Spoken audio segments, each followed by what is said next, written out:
Welcome everybody to the Trading Ultimate Guide series. We're really excited to be doing this, and our goal here is to share the kind of foundational concepts that you need to know to succeed in the stock market. We're going to go through a ton of stuff from kind of more theoretical to very nitty gritty, talking about the setups that we use every single day, the routines we go through to find the best ideas. So thank you guys all for joining us. And Ryan, I'll hand it over to you. Let's get started. Awesome. So this series we put together, the Ultimate Trading Guide, which has now been downloaded by over 10,000 people, across, regardless of which market you trade, the US, Canadian, Australian, Indian, doesn't really matter. This guide was built and put together to be a foundation for how you could trade technically in any market, as long as you have a price and volume chart on there. So this series, we're going to break it down into 7 different webinars, starting with the very basics, then getting into setups, and then a little bit of routine. Always risk management is very, very important.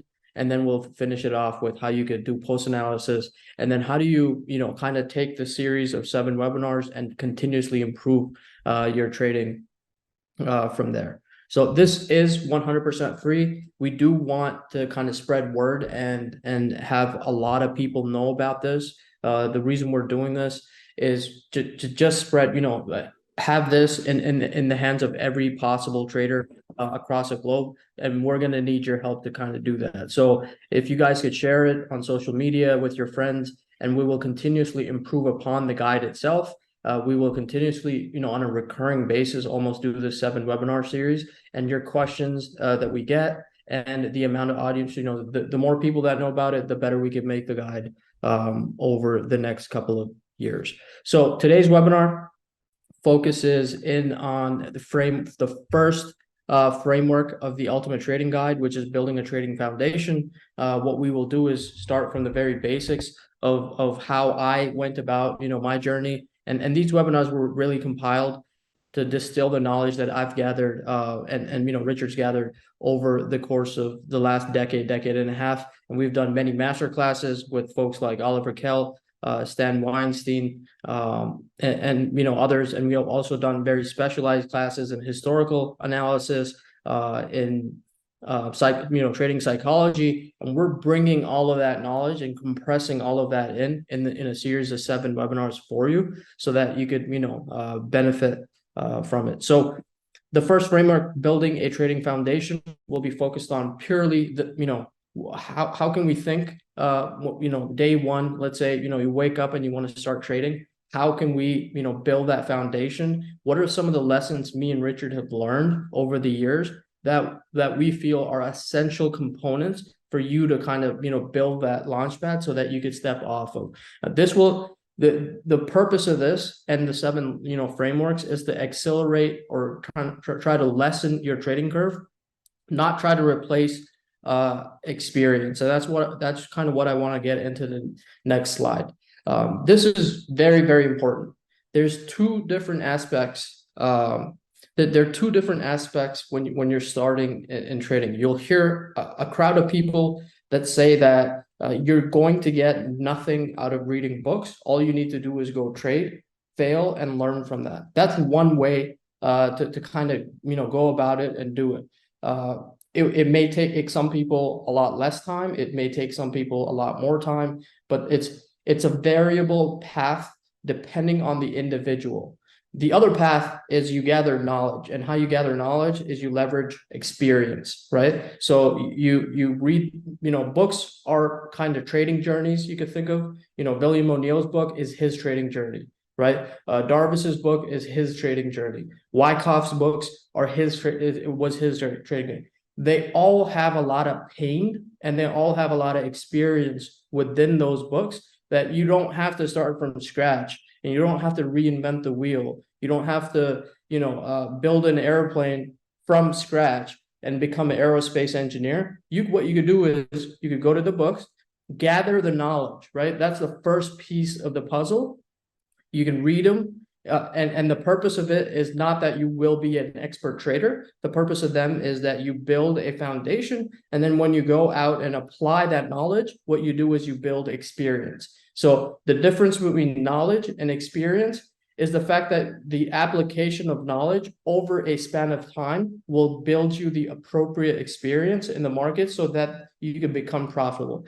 And the purpose of this series, we're not going to make these promises that once you're done these 7 webinars, you should be top and, averaging 200% returns. That's, a load of, for lack of a better word, bullshit.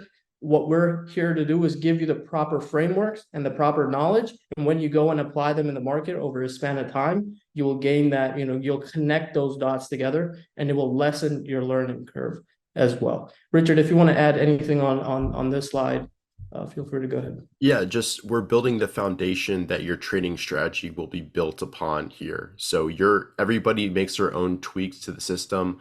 Every top trader kind of uses the same key principles, risk management, developing an edge, finding 1, 2, 3, just a handful of setups that they master. And that's what you're going to have to find for yourself. What we're going to share here is, like I said, the foundation, technical analysis, reading price action, the setups that we use, the systems that we use. You'll be able to take bits and pieces and find what makes sense to you and make it your own. You'll be able to repackage it and build your system overall on the foundation that we set in these webinars. So yeah, I'm really excited about this. Awesome. So next is, over the next 7 webinars, we want you guys to kind of, we're going to work hard for you and we want you to work hard for us. So a few things you could do is, this is kind of like a pledge thing, but you could go out and share the guide. The more people that we impact with the next 7 webinars, the better. That's kind of the purpose of this, is to spread the awareness and have a lot of people take a look at it.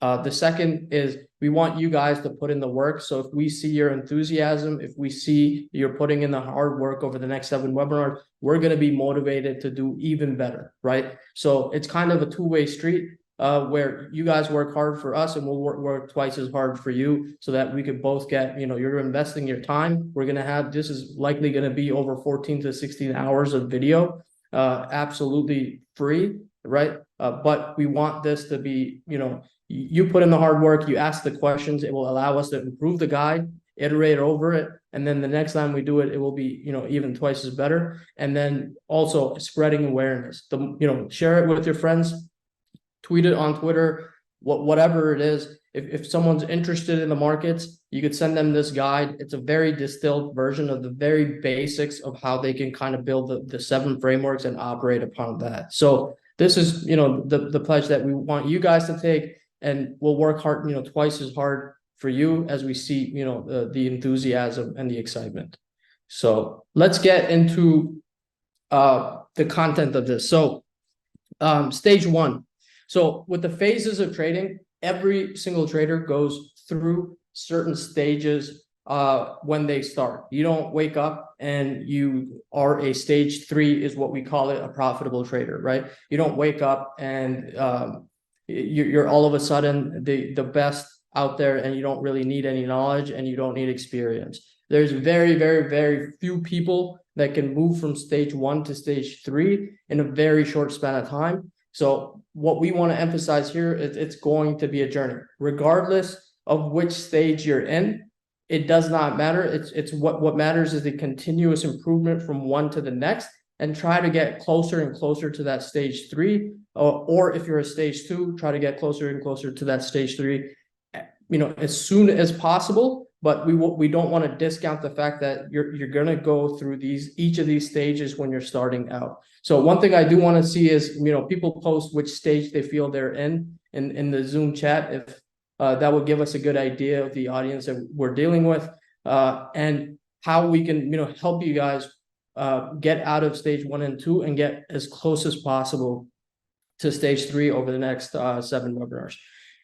In this slide, so let's start with stage 1, as I see a lot of people commenting. 1.7 is what someone's saying. Lots of twos, yeah. Yeah. So stage 1. Let's talk about stage 1. So I would say every investor in the market, we all have at some point experienced some sort of beginner's luck, where we place a trade and that seems to just go up, and now we think that we're already in stage 3. And then what the market does is kind of, it humbles us and brings us back from stage 3 to stage 2. And then eventually what happens is we give back a lot of what we made or what was beginner's luck. And we move from stage 2 to stage 1. And then we kind of reset and start our proper journey in the market from, where we felt we were stage 3 already. We're now knocked down to stage 1. And now the market's humbled us. Now we're going to go back, climbing those steps back towards 3. Stage 1 is all about, you will have small wins and you won't position size properly, and you will have larger losses, which will result in a lower low in your equity curves. And you'll see these spikes where you'll feel good about yourself. You will position size improperly, and you'll give back more than you make. And that's just the nature of the market. That's just the nature of again, the first slide that we had was you're building knowledge and you're gaining experience. And experience is about connecting those dots that you learned about. So if you don't go and study the books and the painful journeys of Nicholas Darvas, William O'Neill, and all that, Wyckoff, Mark Douglas and his books, that, all of that knowledge, if you start without that, you'll have a harder path or a harder journey to get to stage 3. The second is you'll have a negative equity curve. We've all seen it. If we go, doesn't matter when you started trading. Maybe that's something we could see people in the chat. When did you start trading?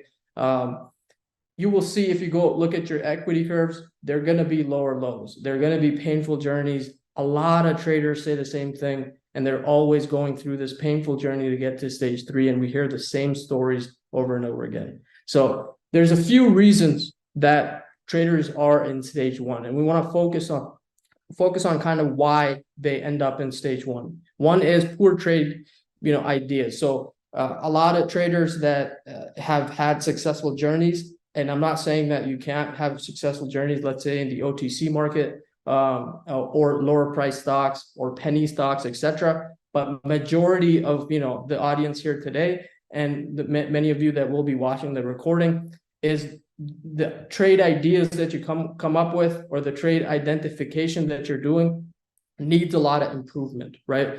Your beginner's luck might have been, you just identified something, it moves up, now you're interested in the markets because you see a value proposition, very little effort and a lot of gain with one of your first trades.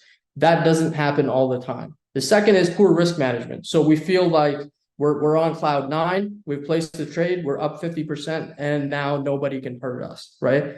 And what the market does is, when it goes through its different phases, be it a bullish market or a bear market, it will ruin all of them. All traders that don't have a proper risk management system. And we will get into the very depths of how you could create a proper risk management system regardless of your time frame in the markets, and give you the proper frameworks so that you can move from stage 1 to stage 2, and from stage 2 to stage 3. And the third is, lesser, it's not discussed as much, and we'll have a whole framework on it, which is selling decisions.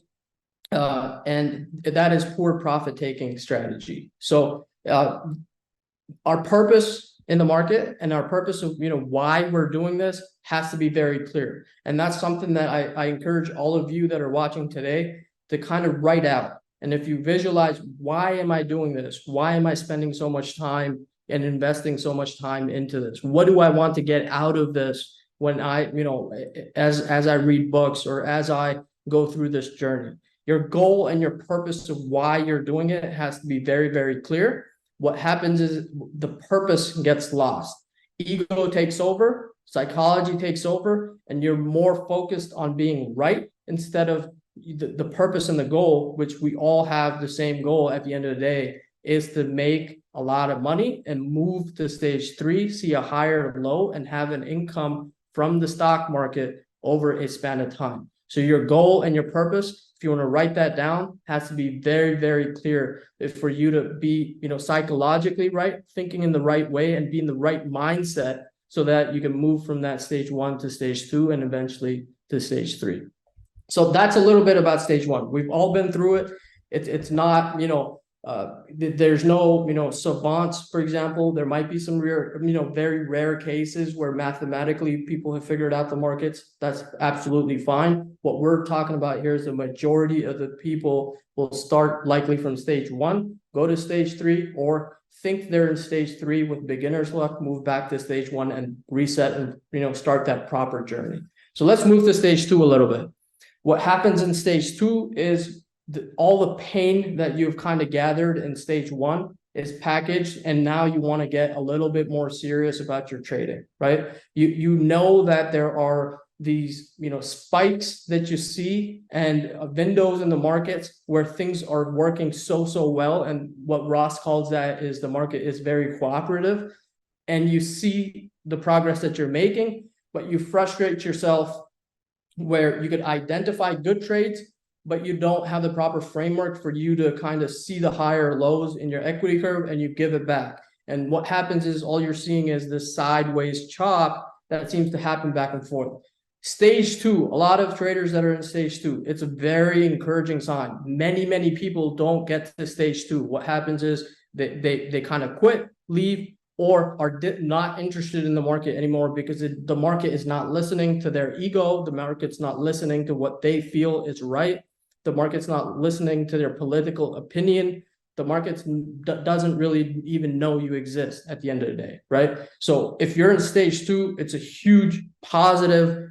You could, when you make it, the probabilities of you moving to stage 3 almost tenfold, I would say, and you have some sort of edge in the market, and it comes down to your trade identification gets better, but you still have some principles and some frameworks. For example, poor risk management. So you might, when you're up on a trade, be a little bit more delusional, right? And now you want to all of a sudden become this investor where, you start out as a swing trader and then you just want to hold this name no matter what, and you're going to fall in love. So some of these reasons in stage 2 also include, profit taken too early, overtrading is a big one. So not being able to identify what phase the market is in, what market cycle, is it a positive or a negative market cycle? So a lot of you that, today are stage 2 traders will, over the span of the next 7 Saturdays will be closer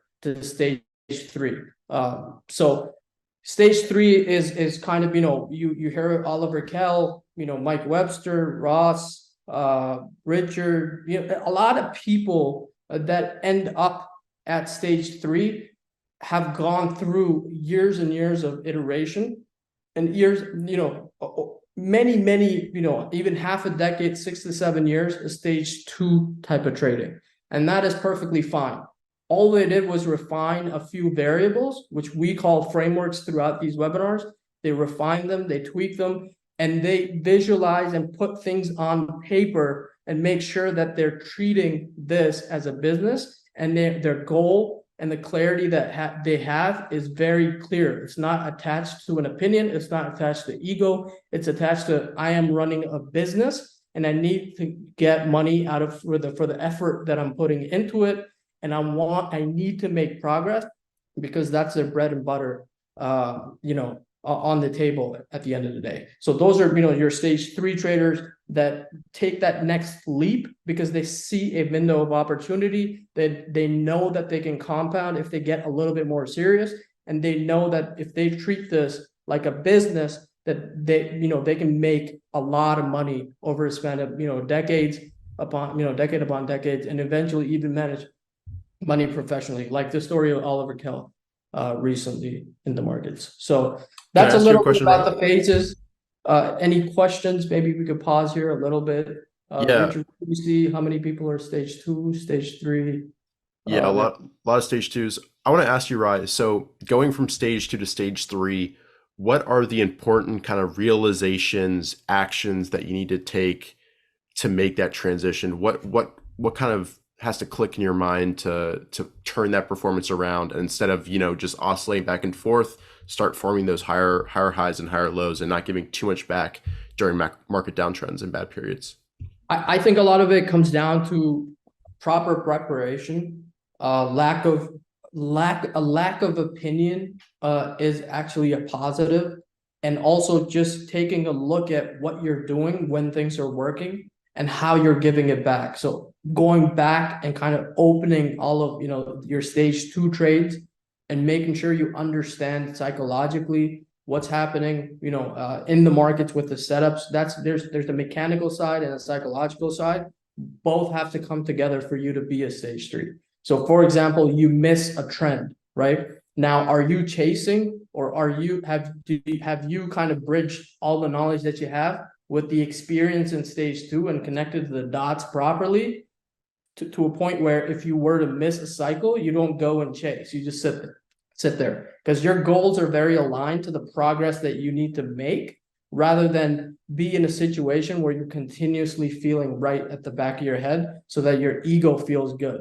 That's stage 2, right? You when you go and chase and you overtrade, you give that back because the market is in a proper, pullback, and it's doing what it's supposed to be doing, but you feel that you need to be in the market and be trading all the time. That's what kind of is the gray area between stage 2 and 3. There's a lot of these small factors that line up, but the ultimate one that Nick Schmidt will tell you is also psychology plays a big part of it. Psychology and experience. So over a span of time, when you're going through these stage 2s, you'll bridge, experience will come in to play, and psychology, you'll figure that those two components will really allow you to step it up when you feel like you've missed something, you experience FOMO, etc. Many of these factors, which we'll get into in the next slide. So yeah, so just to reemphasize what you said, a lot of it has to do with how you're aligning your actions with the market cycle and being in tune with that, right? Because stage 2 traders will try to do the same thing all the time, right? Even when the market is in pullback mode, they're still trying to buy, all these breakouts that are being sold into. They've found something that works during uptrends, but they keep trying to do that same thing during downtrends and corrective periods. Is that kind of where you're? Yeah. I mean, so it all comes down to, let's say, do you have, if you have a trade identification system, what does that take into account, right? Does that take into account external opinion? Does that take into account your own, homework that you're doing on a day-to-day basis? I think a lot of this is a very personal journey that you have to go through. Yes, you could follow. Yeah, when you're building knowledge, it's about seeing what others are doing. When you're building experience, at that point, it's tunnel vision. You've listened to people, you know what they're doing to be successful. But at the end of the day, when you're building that experience from week to week, month to month, quarter to quarter, market cycle to market cycle, that has to come from within, right? You have to look at your own numbers. You have to come up with your own list of stocks that you want to be trading. You have to maybe, even if you're in stage 2, you identify stocks and maybe compare your homework, right? With someone else. So you're not borrowing complete. You're not, waking up on a Sunday morning and just completely consuming someone else's pivot and with no level of understanding of how they might be viewing it in the markets. So that's where I think stage 3 traders, they take what they've seen, they take, they leverage some of that experience, but they make it their own, right? When you make it your own, it's a whole different ballgame. You think differently, you can make your own decisions, you have your own opinions, which I feel is very important. And then you could go from market cycle to market cycle and say, hey, I was thinking, this market is about to go south, and it actually didn't do that. So how am I going to do that? How am I going to analyze that a little bit differently? I took this trade at this pivot, even though the sector, let's say, or the industry or something, some factors were not, going for me. How can I kind of visualize that, put that on paper, or really have, a system before I buy a trade or as I try to, get into a trade? How can I improve that for myself, right? So you're not waiting on anybody else. You're internalizing a lot of that for yourself. That doesn't mean you don't leverage experience. I think leveraging experience, but comparing, right? You're comparing what you think is a good trade and maybe looking out and saying it's someone else that I value from their opinion watching this as well. That gives you a little bit of confidence, but at the end of the day, your decision making has to come from within. It can't be someone else's decisions that are thrown upon your trading. So Yeah, to put it kind of plainly, if you want to be a stage 3 trader, you have to have your own daily and weekend routines that you go through that inform you about ideas, that inform you about the state of the market, all of that. And we're going to cover that in a later webinar, how to set that up. And also just from stage 2, all these stages, you have to approach this as being a student. You have to be open to improving every single part of your trading system. You're not going to be the same trader as you were 3 years ago. You want to consistently improve, tweak your system, adapt to what's working, all of that.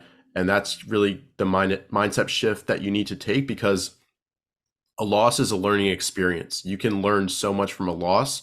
Maybe there's just one simple risk management tweak. That's the difference between stage 2 and stage 3. But if you don't ever take a look at your trades and chart them up, you'll never find it. So you have to put in the work and study yourself, study your trades, study the past as well. We just did the historical analysis masterclass with John Boyk. You can learn so much from what's successful in the past, what legendary traders have done, what model stocks, how they perform. So a lot of this is just being focused on learning. And that's what you guys are doing right now, right? You guys are attending this, putting in the work. But again, there's knowledge, and then you have to apply it, right? And actually see results. I think that's all I wanted to say. awesome. Let's go on to the next one. So that what we spoke about right now is basically the evolution of a profitable trader. A profitable trader starts from stage 1, goes to stage 2, remains in stage 2, I would say, for a couple of years at the very minimum. Some people figure out, I'm not serious enough. I'm not doing my routines properly. I'm relying a little bit too much on someone else telling me something, for example, in a chat room or social media, right? You get just a little bit more serious as you go from stage 2 to stage 3. You're internalizing in stage 3, and that journey from stage 1 to stage 2 to stage 3, for me personally, it took me 7 to 8 years. I'll say I'm a slow learner, right? I started trading with, I would say, I've done the volatility trade only. I've done the have had a lot of interest in the forex market. I've had a lot of interest in the commodities market, which I feel is the toughest one. And that was a journey I kind of went through to move from stage 1 to stage 2. A lot of failures that you experience, right, within those different market types. And then eventually you stumble upon it, just, as you put in hard work, just the nature of how things are with our lives, you tend to stumble upon people that you feel have helped you a lot more, or take you from stage 1 to stage 1 to stage 2, and then there are people that take you from stage 2 to stage 3. So this evolution, there's no guarantees that you will start from stage 1 and move to stage 2 to stage 3 over the next 7 webinars, I would say. I think that's a very, it would be foolish of us to say, it would be dishonest of us to even say that. But the hard work that you put in, and you learn and look at your failures to make sure that you go through that evolution, and you hit stage 3 over a span of time. For some people, our whole goal here is, it took me 7 to 8 years, maybe even more, but we want to have these kind of talks, right, over the next 7 weeks to kind of compress that timeline as much as we possibly can for the people that are here to kind of take the knowledge part of it, and then go out and go build your own experience, bridge that knowledge, connect that knowledge together through experience. So some of the things that we talked about through the first few slides is there's a lot of what all of this is saying is there's randomness in how you approach the market. There's a lack of consistency of what you're doing because you're searching, right? To an extent, I would say the first 1 to 2 to 3 years, that's absolutely fine. because you try different things. For me, it was I tried the forex market, I tried the currency market, the commodities market. I tried the following the news and making sure I could be on top of that. I tried following the Fed and what they say. Does that have any correlation to anything else? So you go through that cycle. I think that a lot of that is important, and you're kind of Xing out, hey, this doesn't work for me. There are very successful people in the world that follow the news only and trade on the news. Maybe that's something that caters to you as well. There's no one right way of doing things, but you have to kind of go through that for you to know what doesn't work for you and what doesn't work for your left. So what we have on this slide is some of the very common reasons that we see that we've experienced ourselves, and that TraderLion started back in 2017, 2016. And these are some of the factors that we see, or the struggles that we see as we educate people and interact with them on a daily basis, right? We've had hundreds of webinars, hundreds of interviews that Richard's done with successful traders, and they always point to these factors kind of being some of the most common ones as they were stage 1 and 2. So system hopping, that's fine. You're trying a few different things, but the quicker you kind of get a feel for, hey, this works a little bit more, let me dig into that system a little bit more and let me build my frameworks around that, the better, right? Then you get into stage 2, that system works sometimes and you give away all your gains, and then you try to see if you could improve that system for yourself to move to stage 3. Oversizing, I think there's this notion out there that if you don't trade size and you don't have the biggest balls in the market, you will never make it. I don't think that works, to be honest. So sizing is if you're in stage 1 and 2 and you want to act like you figured it out and you're putting on 40-50% positions just to feel like someone else, that's not going to work. The reason people like that are putting those sizes on and have that conviction, they're stage 3. So if you're thinking sizing up and just having the biggest balls in the market every single day is going to make you a stage 3 trader, well, it's not going to. It's just as simple as that. They've built that through a span of time. They've got there by starting with 5 to 8% positions, moving them to 8 to 12% positions, moving 15 to 18% position, because they're seeing that when this setup works, right, over a few years, a few decades, whatever the case might be, there's no reason for them to stay at 5 to 8%. So they have more conviction that 5 to 8% turns into 15 to 18%. That 15 to 18 turns into 30 to 35. So that's a journey that you have to take. If you feel like you're going to follow someone and they're, you can't mimic success at the end of the day, right? You can take components of it, you can study right, it and really build certain frameworks, but you have to get there step by step to that level, right? So that's the second thing. I think oversizing is kind of overemphasized. You have to size up to be, I think at a certain point, oversizing, oversizing is not a problem because you've built the proper frameworks for you to still manage risk, right? So sizing is personal. Sizing is a journey from stage 1 to stage 2 to stage 3 that you will continuously refine and try to get to those bigger position sizes. Overtrading. Can I jump in with a metaphor, right? Can I jump in? Yeah, just on oversizing. I think actually kind of Jared Tendler kind of introduced this. It was kind of related, a different topic, but I think it applies really well here. If you're stepping into the weight room for the first time, are you going to load up 245s on each side of the bench press bar? No, you're going to hurt yourself, right? But people who have been there for 10, 15 years have built up that foundation, the technique, the muscle, all of that. That's a warm-up set for them, right? But when you're first beginning, you have to start with the bar. You have to learn the technique, learn the proper movements, build the muscle memory. All of that takes time. And only with that proper foundation are you able to then, over the years, as you continue to build and learn and all that, then you're able to go for your maxes and really size up the weight just like you'd size up a trade. So that's kind of a helpful framework. You just because trading is a mental thing doesn't mean you can just automatically skip steps, right? You have to earn the right through multiple market cycles, seeing an increasing equity curve, seeing that you're late stage 2 to stage 3, all of that. And that's when you can confidently size up to try to get more juice out of the uptrends, because you built the intuition, you've built the techniques, you've built the frameworks that allow you to safely do that while managing risk. So yeah, I thought I'd just add that. Yeah, no, that I think that's super important. You build a level of instinct, like you just know when it's the right time. And that again goes back to that first diagram, right? You have knowledge, you're building experience as you bridge those dots. It just happens naturally.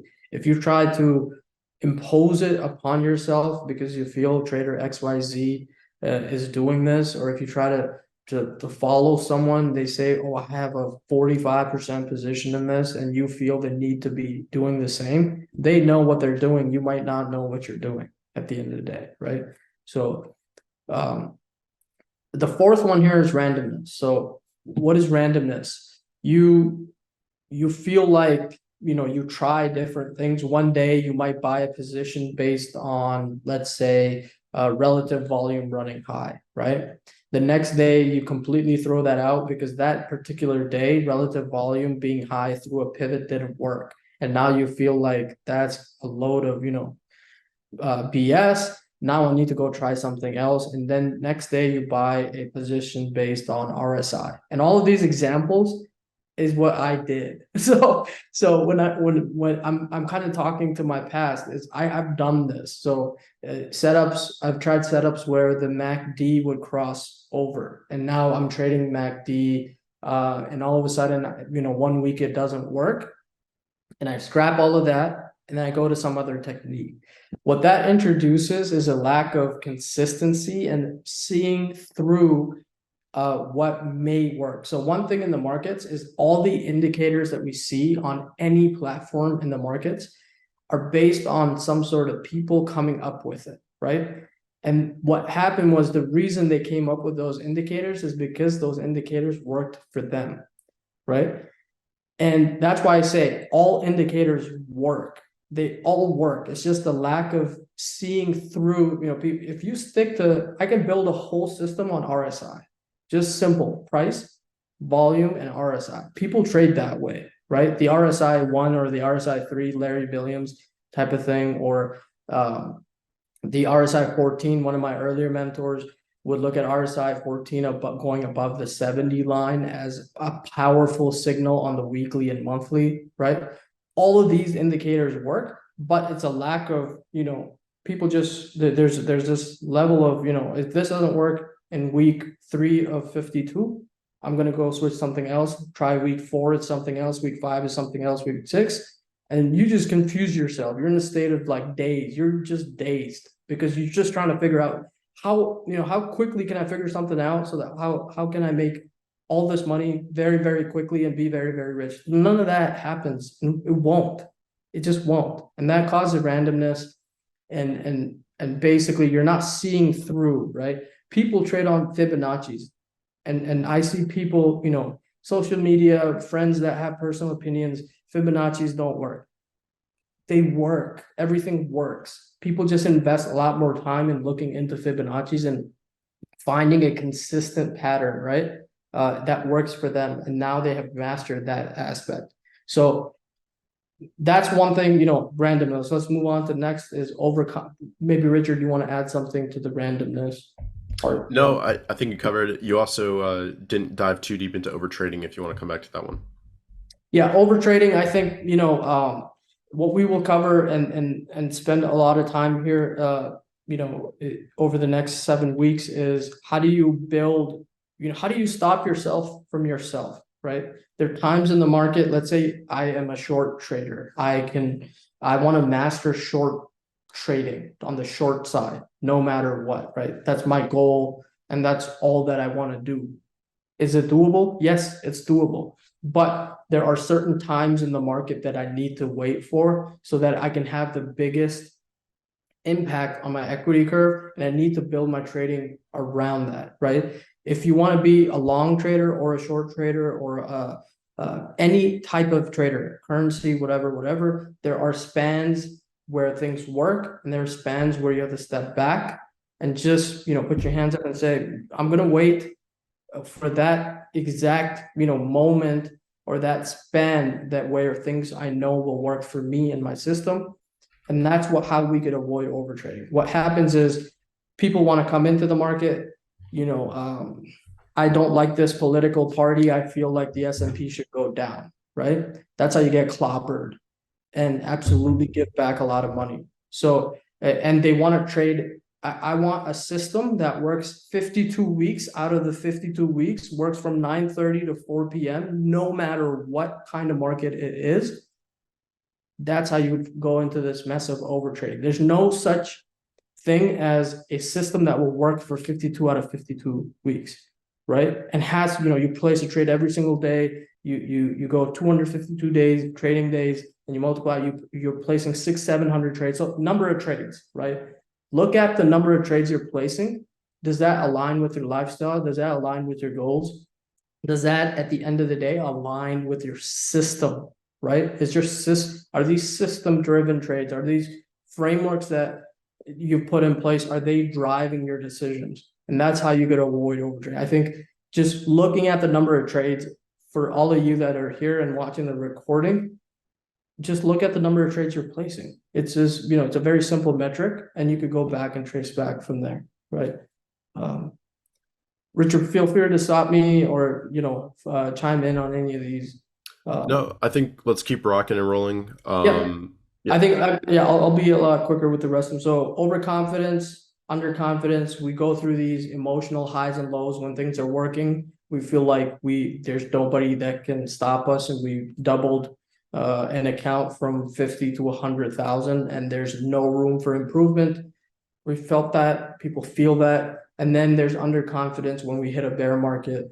One of the more aggressive bear markets that we've had in recent times, which was 2022, and you kind of lose that confidence because you lose that belief, you lose that, you feel like all the knowledge that you've gathered is for no good because you're trying to apply that knowledge in a market phase or a market cycle that it's not particularly useful in, and you kind of lose all of that confidence, and all of that is related to there's times things work, there are times things don't work, and there's just cycles, right? As long as you're in tune with that market cycle, you know that the systems you put in place work for certain spans of time. We can avoid underconfidence and overconfidence cycles.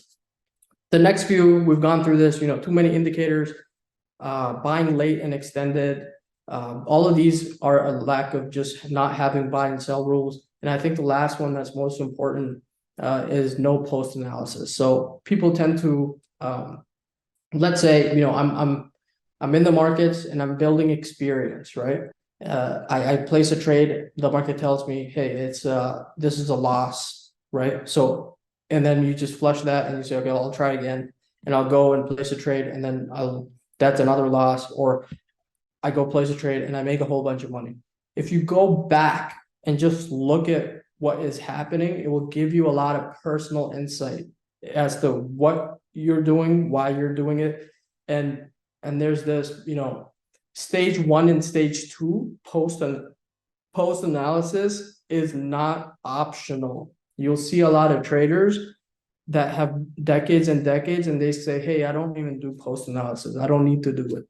Why do they say that? The reason that they say it is because they've been 3 decades into this. They've been, 35 years, 20 years, 15 years. They get to a point where they know psychologically and mechanically what they're doing that's not working. Do they need to take time off? And you build that over a span of, 15, 20, 25 years. And there are traders that have been in the market for 30 plus years, and they still do post analysis, right? But what I think, stage 1 and stage 2, if you're not looking at what you're doing, you're making it harder for yourself to move to stage 3. And it's really a simple, is that you have to look at what you're doing. You have to analyze your actions. It all allows you to improve your systems, your risk management system, your trade identification system will all improve if you just go back and just look at what you're doing, right? Look at what you did in 2022. People just don't seem to do that, and they feel like they could just figure it out and just they're forward looking, right? There's no rear view mirror on what's happening. They're continuously losing money in the markets, and they refuse to look at why they're losing money in the markets. So stage 1 and stage 2, it's not optional. Stage 3, I know traders that still do it to this day. I know traders that don't even, they know what's wrong with them. They need to take 2-3 weeks off and come back. They're in a down, they're in a rut basically, or they're mentally and physically just exhausted and their decision making is not good. And they don't do post-analysis. So there's both spectrums of that. The last one is FOMO. I think regardless of the level of experience that you have, you'll experience FOMO. So people, that's, I think, if you put a timeline and you put all these issues on a timeline, FOMO should be across the board. It's infinite. It's always going to be there. That's in some way, shape, or form. It's not about eliminating FOMO. It's about minimizing, reducing, doing things. Can I do this a little bit more mechanically so that I don't make an emotional decision? These kind of these things are what reduce FOMO. You still always will feel it to an extent. All you're doing is, as you build experience, you're kind of tapering it off. Slowly you're bringing that level of FOMO down. You're reducing it. You're not eliminating it. So if you think you can eliminate it, let me know. You might have a pill that I don't have at the moment, and I would love to buy that off of you. But I think that's, FOMO will always be present. You just need to figure out ways to minimize it. Yeah, and in the chat right now, let us know, what do you think of this list, especially if you're stage 1 or 2? What do you think are the 2 biggest issues that you're dealing with? Maybe then we can develop a resource to kind of help with those specifically. But yeah, really curious to hear that. Emphasizing buying extended late. This was actually back in 2019. The biggest thing I noticed, biggest mistake I was making over and over again, I was identifying the right stocks. They were strong, all of that. They had all the can slim characteristics, but then I would buy it, after it already moved for a few days. And then you get confused why you get stopped out all the time. It's because you're not buying at a compression, a spot where, I can logically manage risk. So going back and doing that post analysis helped me immensely, because just eliminating that increased my win rate and increased my, reward to risk ratio, all of that.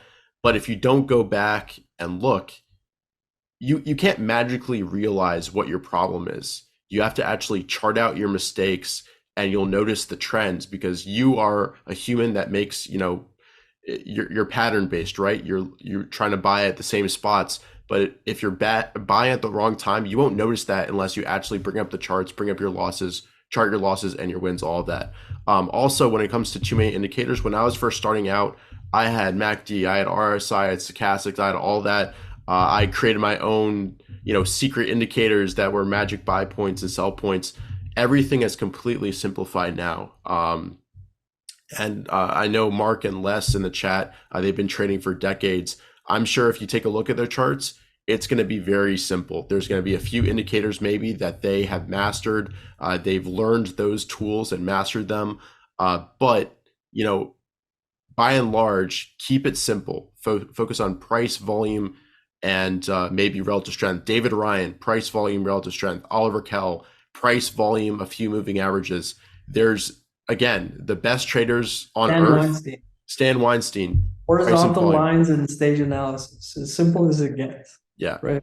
Keep it simple. That's and really learn to read price action, and that's what we're actually gonna be diving in just a second. But let's see what people are saying for the most part. A lot of FOMO, selling rules, lack of selling rules, overtrading, system hopping, buying late and not managing risk properly. Yeah, so there's some clear commonalities here. Yeah, less says I'm 90% price and volume. There you go. And Mark, if you could share maybe a thought on that as well, I'd love that.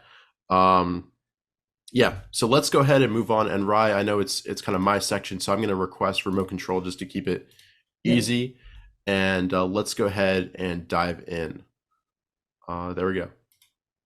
Yep, I've got control. So now we're going to touch on building a trading foundation when it comes to reading price and volume action. Now, this may seem basic to some of you, but it's really important that we all start from the same foundation and kind of wipe the slate clean so then we can build off of that, right? I promise we're going to get into the complexities and nuances and all of that, but this foundation, it gets you 90% of the way there, honestly. Like we just said, keep it simple: price, volume, action. All right, let's see. So here we go. I said we're going to keep it simple. This is as simple as you can get, right?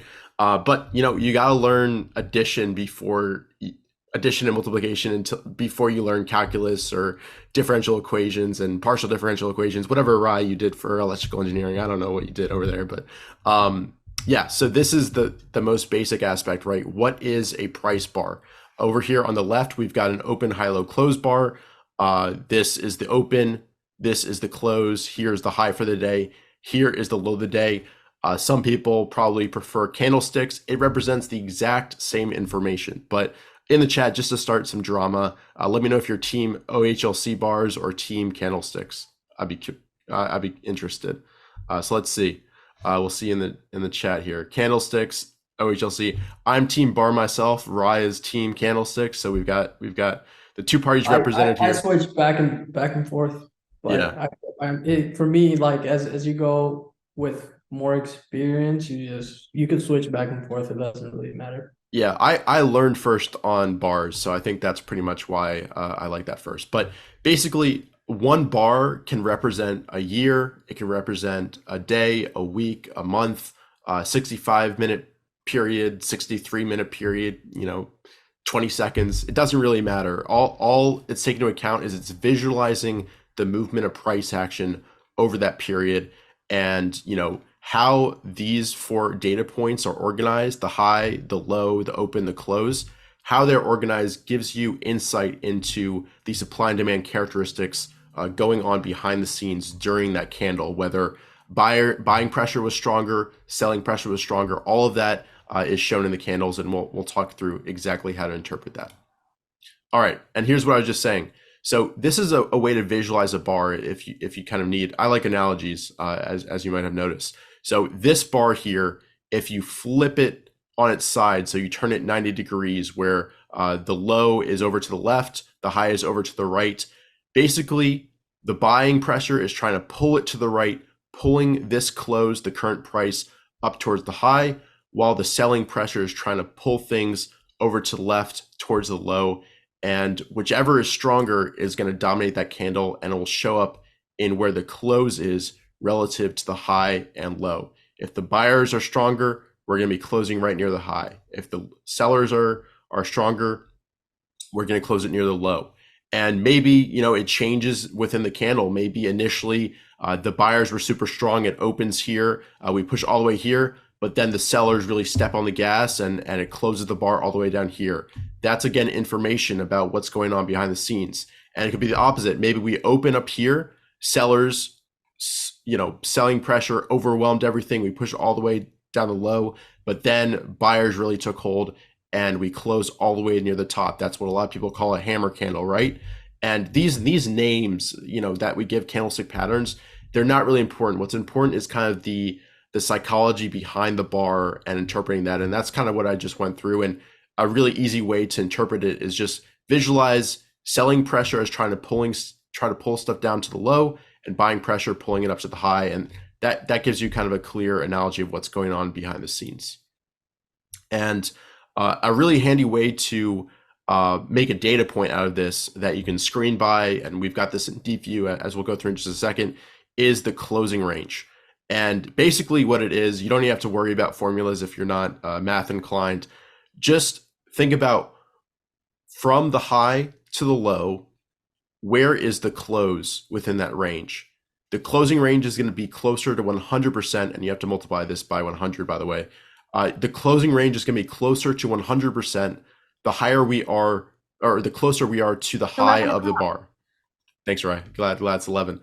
But on the flip side, if the close is right near the lows, this ratio is going to be close to 0%. So, if this is the line in the sand in this game of tug of war, the buying pressure is stronger if we're above 50% of the bar. The selling pressure is stronger if we're below 50% on the bar.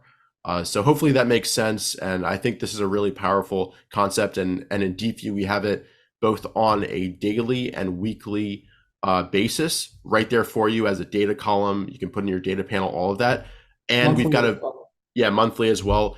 And we've got a visualization of the bar right there. And I'll actually show that, right now. So over here on the left-hand side, we've got the DCR, the daily closing range. This is IoT. It had a daily closing range of 96% because on this day, we're closing almost right near the highs. If this moved up and then fell back down and closed right here, it would be about a 30% closing range, right? Because we're at about 30% of this range. The weekly closing range, maybe this wasn't the best example because the weekly closing range is also very close to the high of the week because that range takes into account the high and low of that entire week, and we're also closing right near the high. But hopefully that makes sense, and let me know in the chat if you want me to explain that more. But this visualization in Deepvue where we create the bar for you, where it's a full candlestick pretty much. If the daily closing range is 100% or close to it, you'll see it. If it's very low, you'll see the low closing range as well. That's super handy because you don't even need to look at the chart almost. You can get a sense of what the stock is doing just with this visualization, the price percent change and the volume as well, which is another piece of the puzzle. All right. So weekly closing range during corrections. This is something that I picked up from Mike Webster. He did a webinar, I think it was with the Arusha and maybe Joe Fahmy a while ago. But something that he picked up from William O'Neill is during a market correction, look for stocks that have strong closing ranges, even while they're declining. So this is during the 2020 correction. You can see each of these bars represents 1 week's worth of price action. And you can see that 3 out of these 4 down weeks close basically high up in the range. They're closing far off the lows. This one, it is kind of neutral. But the 1, 2, 3, these 3 bars, look at them. They're basically forming crosses here. They're closing pretty close to highs, even though the market is declining 30% in the most rapid, correction of I think it was ever, maybe outside the crashes. But this stock was fighting against that. It was being accumulated, pushed up by institutions. And after, the market pressure lifted, we had a beautiful trend. I think this went on and doubled. And there's so many examples from this time of stocks that were fighting the trend, good closing ranges, even when the market was going down rapidly. And you can also see this in the relative strength line. You can see, this trend is increasing even as the stock is declining. And these pink circles here identify when the relative strength is making a new high. And you can see it's happening before price.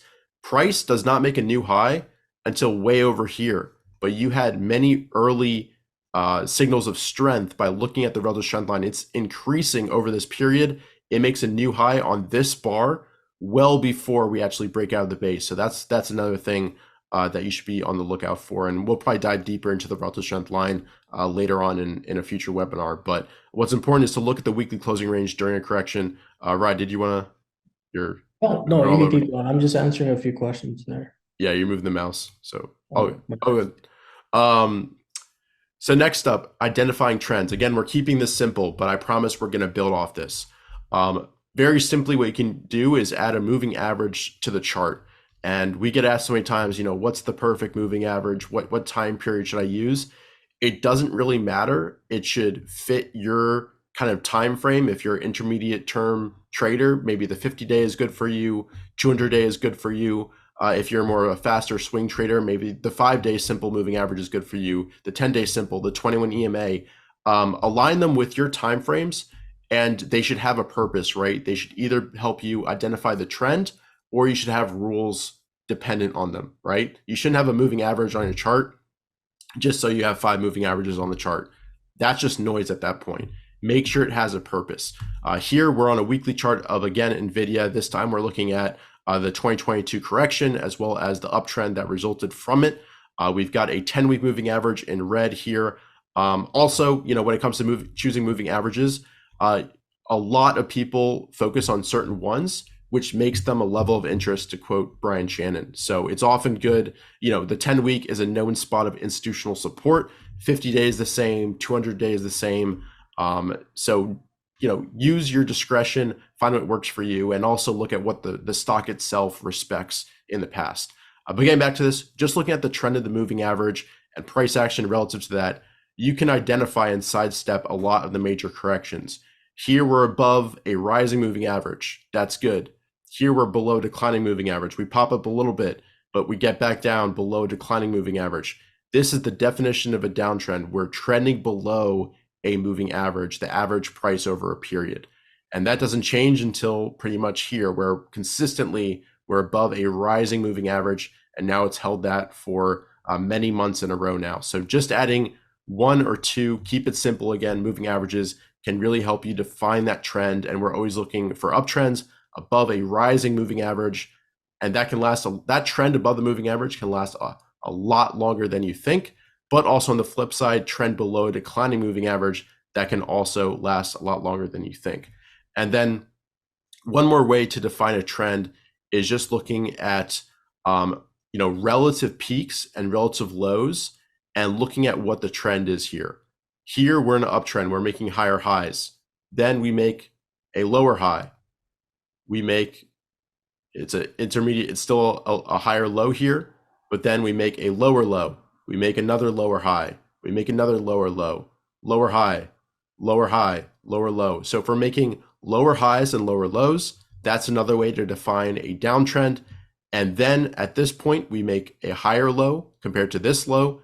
We make a higher high compared to this high, and the trend changes, and off we go to the races. So for downtrends, lower highs and lower lows. For uptrends, higher highs and higher lows. And that's kind of the definition, another way to define a change in trend. And Ryan, jump in if you want to add anything to what I'm saying here. Yeah, no, I think you discussed, the slope of the moving average kind of tells you all you really need to know, right?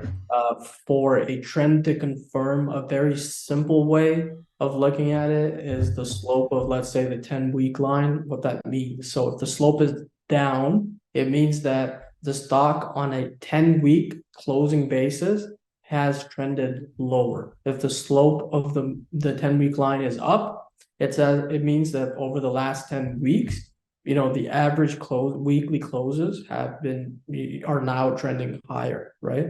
So as that happens, pointing up or pointing down, the best spot or where decisions are made in the market is when the slope of multiple moving averages, which we'll get into, is the launch pad.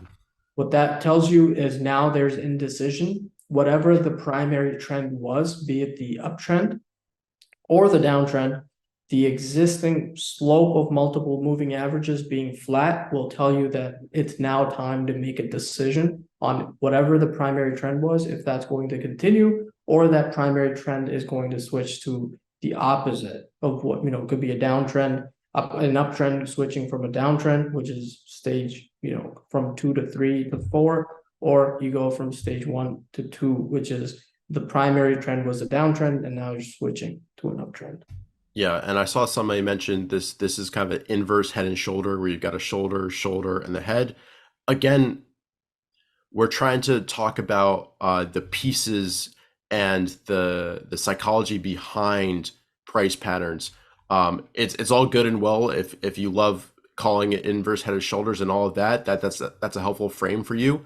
But when you're first starting out, you don't just want to take a sheet of patterns and memorize and just look for that. You want to understand why the trend is changing. The inverse head and shoulder is basically you go from lower highs, lower lows and lower highs, to then you start putting in a higher low, and you put in that first higher high.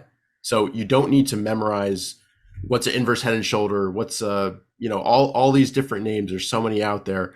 just analyze the trend, look at the price action, use 1 or 2 moving averages, keep it simple, and you'll be able to see charts in a whole new way. So that's just what I And emphasize there. Yeah. yeah, and one thing that you could do, again, we're talking stages, right? So if you're stage one or you're stage two, go back and pick a random stock, go back in time and do this. Mike Webster is big on this, is do a bar by bar, right? So just a hypothetical kind of a simulation for yourself in the back of your mind to train yourself based on, you could do this on price only, right? You could say, okay, right now we're at what, 400 something. Nvidia put in a down bar right at 440. What is your expectation at that point, right? And then you click and you see the next bar. And based on that, you could kind of train your eye. You could do that only for uptrends. Some people tend to do that just to learn that quality uptrends do this. Or you could do just any random, stock and see based on, at that current moment, and you press that arrow to the right and it loads to the next bar, your interpretation level of how price action is forming, couple that with volume to make better decisions, right? Will improve over time. And you could do this maybe, set yourself like a Saturday morning reminder. Say for 30 minutes, I'm just going to pick some, maybe a prior successful winner or some other trend, and just try to go bar by bar, trying to see how you would trade that. The best way, obviously, Richard, maybe someday in Deepvue we'll do it, is we could, mask what stock it is. You pick kind of like a random stock, it loads it for you, and you go bar by bar. You have no idea what this stock is doing, but you could have maybe your relative strength line, price, and volume bars, and you just see if you're going to, you could interpret the very basic price action and identifying trends, be it uptrend or downtrends, week to week, day to day, even 65-minute bar to 65-minute bar. So Yeah, I think it'd be cool to have a set of model book stocks that people can load randomly generated, and then they can trade it as if in real time. And in Deepvue right now, you can use the arrow keys to go bar by bar. But yeah, we'll be introducing a lot more features along that frame of mind. So let's see. Let's keep on moving here. Stage analysis. This just adds, overall framework, and we did an entire webinar last weekend about this, and we'll be posting a link to that shortly and all of that. But basically, we're looking for four distinct stages. Stage one, sideways movement. Stage two, like I said, we're forming higher highs and higher lows above a rising moving average. Stage three, we lose momentum, undercut, that moving average a few times. We're no longer forming higher highs. We might still be forming higher lows. Then stage four, we start forming lower lows and lower highs and declining below a moving average. So it's one more way to label and identify what price action is doing. And this appears on a weekly time frame, which is what Stan primarily used, a daily, an intraday. This same cycle is driven by supply and demand, fear and greed, and occurs on every single time frame. So learn this, master it, be able to determine uptrends and downtrends, and that will solve 80% of your problems, right? Just being able to identify that and know what you should do in those uptrends and downtrends, right? You don't want to be trying to buy breakouts when we're in a downtrend. You don't want to be trying to go short in stage two.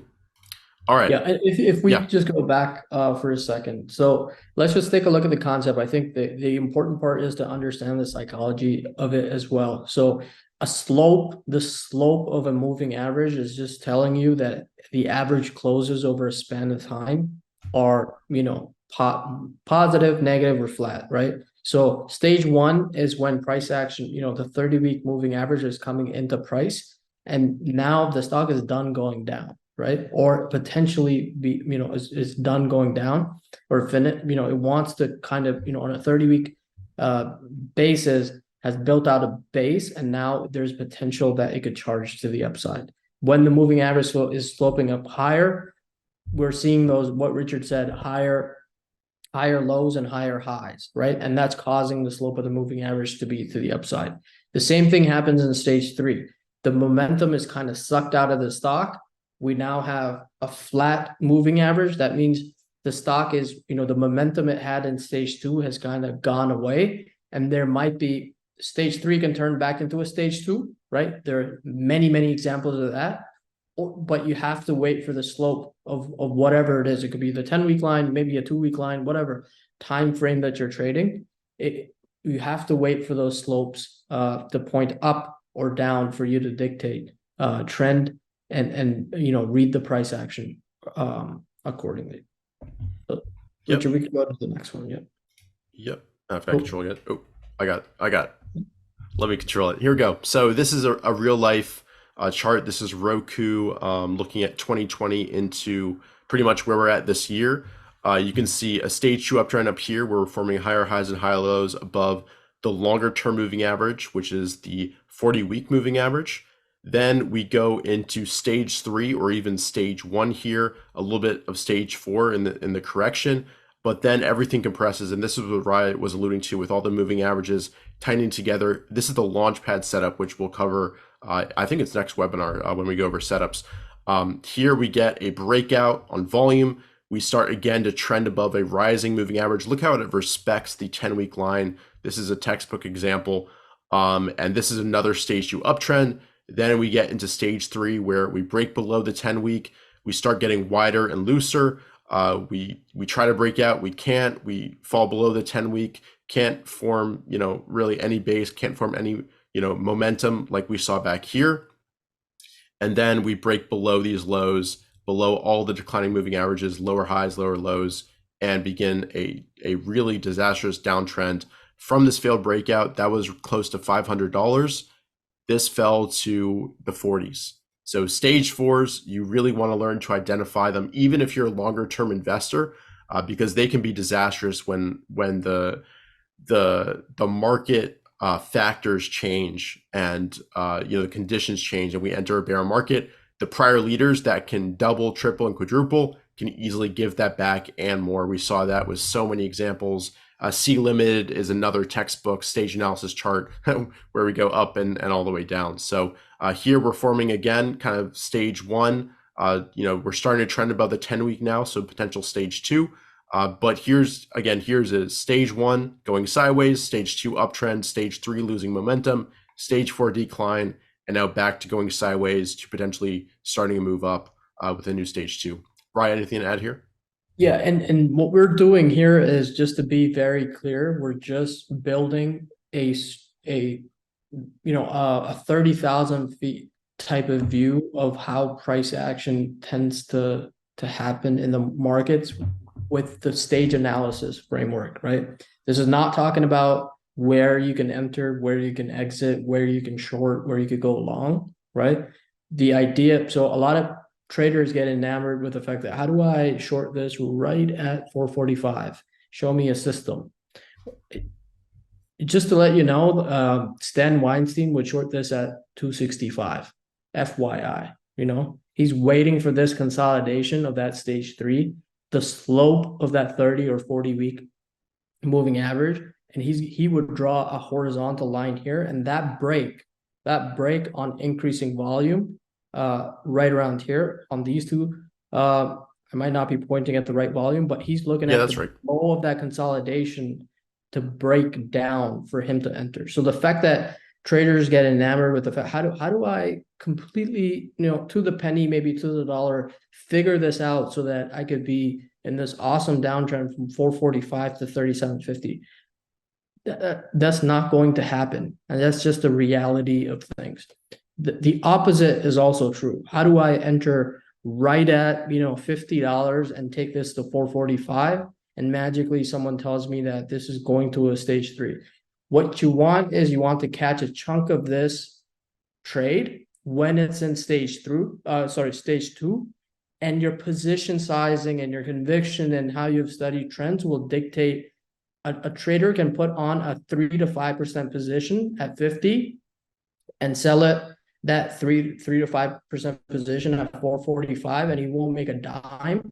Whereas I can study these uptrends and wait for my probabilities to line up and put on a 15 to 18% position and make twice maybe 5x the money that another trader could make. So it all comes down to having some perspective. Yes, it would be magical, and you'll feel good. You could do that at Disney World. That doesn't work here. Just FYI, you can't catch. You will not catch this at 50, and you will not sell this at 445. You need to move away from that perfectionist mentality when it comes to the stock market, and when it comes to these daily, weekly, whichever time frame type of charts. Traders are very enamored by the fact that someone can pick a low, but it's all about probabilities at the end of the day, which matters a lot more than picking a high and low on a stock. So Yeah, Richard, you can keep going.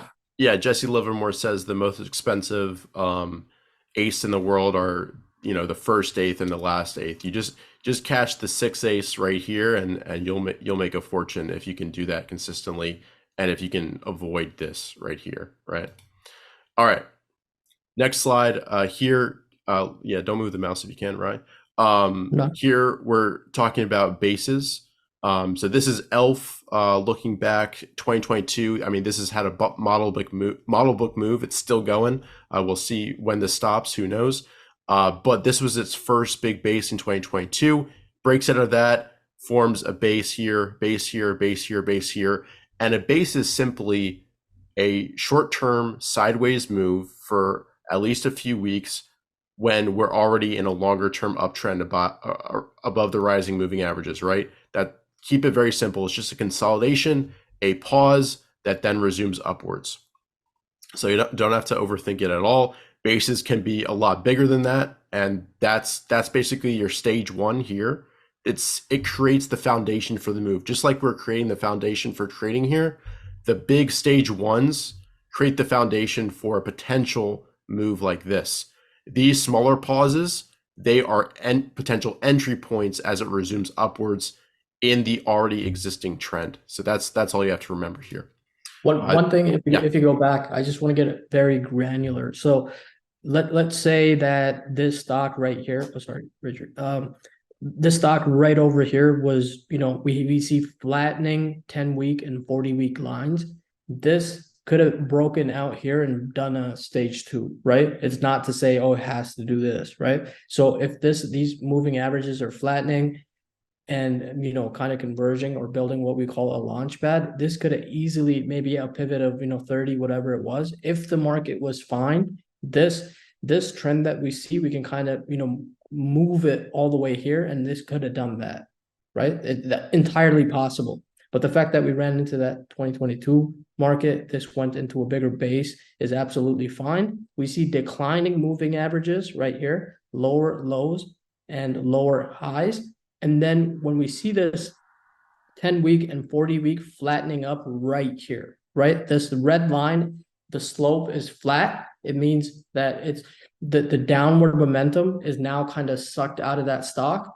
And that black, the 10-week line, which I'm assuming is the red, and the black is the 40-week. When they go flat, it means that the downward momentum has kind of gone away. And now the stock, it may be, just maybe, ready for an uptrend as well. So using the slopes and looking at 10-week closes and 40-week closes can give you a really good way of identifying if the momentum to the downside has been sucked out or the momentum to the upside has been sucked out, and the primary trend of the stock can potentially switch to the upside or the downside.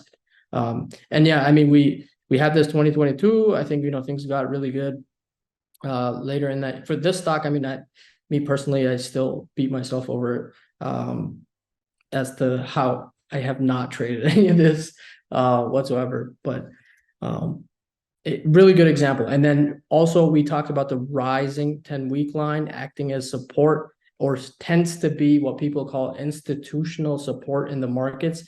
The reason that they say that is because they've gone back and studied a whole bunch of stocks, and they see that the 10-week line continuously on a closing basis tends to support model book stocks or stocks that have doubled, tripled in the past. And that's why we're using that as a reference or a guide going forward or future looking, where we say, okay, the stock has broken out. It came back into its 10-week line, was supported. That analysis that we're doing is based on the fact that we've gone back and said, what did stocks back in 1990, 1995, whatever, 10, 20 years ago, 15 years ago, where were they supported when they made these big runs? The answer seems to be this 10-week line on really, super trends to the upside. So we could use that as a guide going forward. Yeah, and a few things here. I saw a few questions about the moving averages I'm using for stage analysis. I've hidden the 30-week moving average just to keep it to 2 moving averages to keep it cleaner. It's easier to present that way. Stan on a weekly uses the 10-week, the 30-week, and the 40-week, and on a daily chart uses the 50-day, 150-day, and 200-day, all simple moving averages. So we're just keeping it cleaner with 2 moving averages. The 30-week and the 40-week are going to give pretty much the same information. They're both a similar time frame. Also, I saw some. Yeah, Oh, let's address. yeah. I saw a question about this bar here. And again, we're going to go in depth into position management and like rules and all that stuff. But just look using what we talked about today. What's the closing range on this bar? Drop in the chat. What's the closing range on this bar right here, this weekly bar on high volume? So I'm going to wait for some answers here. Very close to 50. Yeah, close to 40, 50. So what does that tell you about the stock? Let me know here. So it's very high volume. It's a red bar. But what does the closing range tell you? Yeah, good close.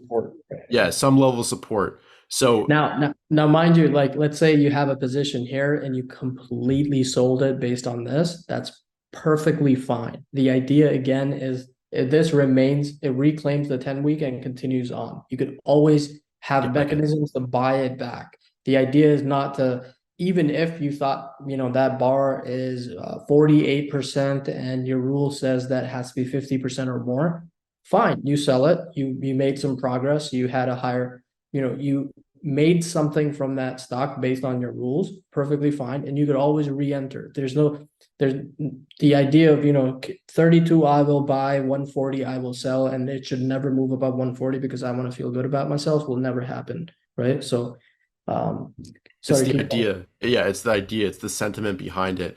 And even if you have some idea about what's going on in this bar after, on that during that week, it's about what happens after it that confirms it, right? It reemphasizes it. And midweek, this was right down here. I mean, that's scary. I mean, like Rai said, if you bought it early on here or this breakout, and you sold out because your rules told you, intra-week, if we break the 50-day, I'm out. That's perfectly fine. That's a stellar trade from the 30s to the 50s. That's a great chunk. But yeah, keep an eye on stocks that even if you sold out, if they set back up, we've got a really tight inside week on very low volume, and then it resumes upward and then breaks out of this base. So keep an eye on those stocks, even if there is an ugly shake-up bar like there that then closes pretty strong. That to me indicates demand. Even though this is scary, huge red volume, it's kind of subtle accumulation at the same time. And also, and one more thing. Yes, we will never know where this would close, but our convictions and what we see are based on, doing our Saturday morning bar by bar, studying prior uptrends.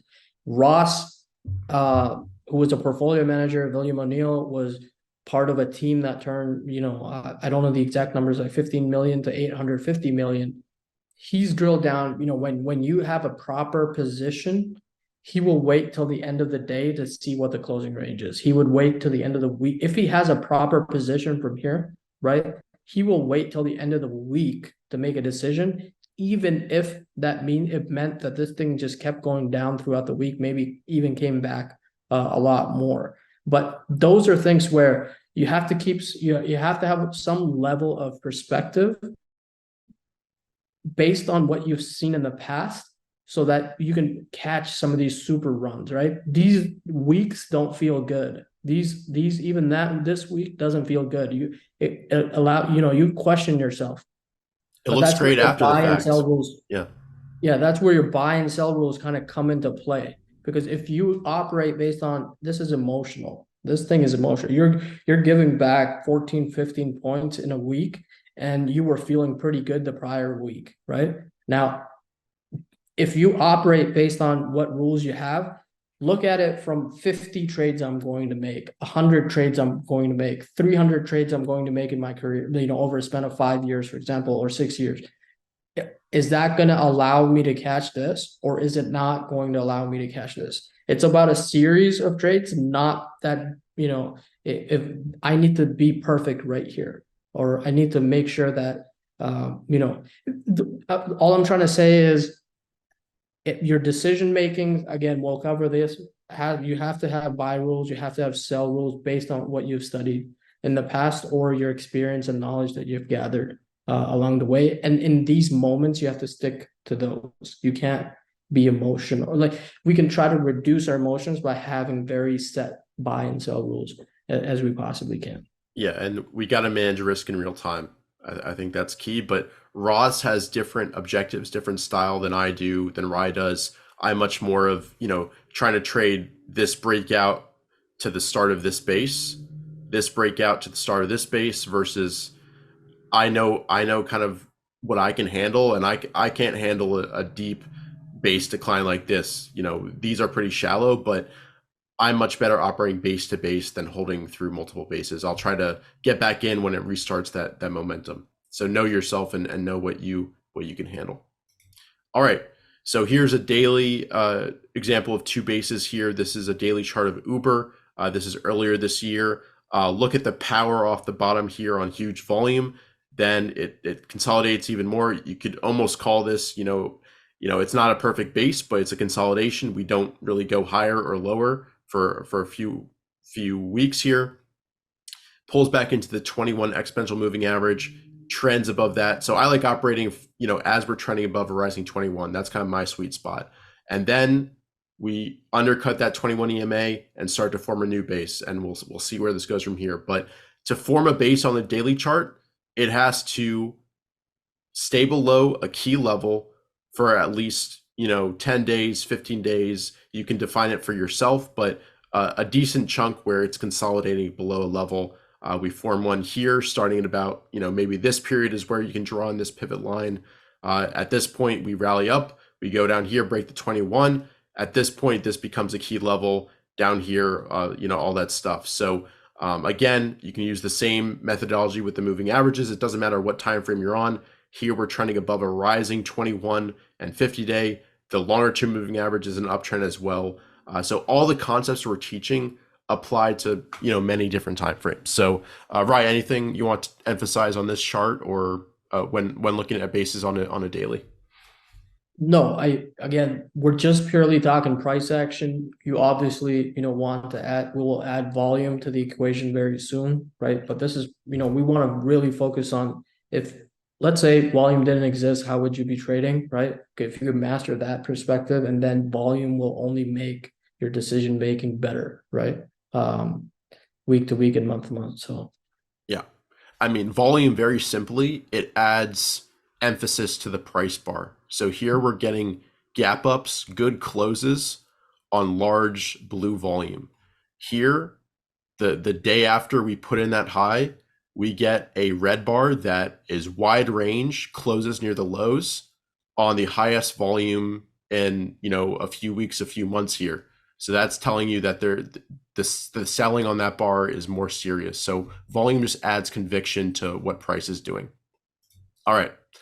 Next up, tight areas. So here's kind of my textbook chart for tight areas. Tesla in 2020, we've got the base that forms, the resulting move up, breaks out, and this starts a monster move from these lows.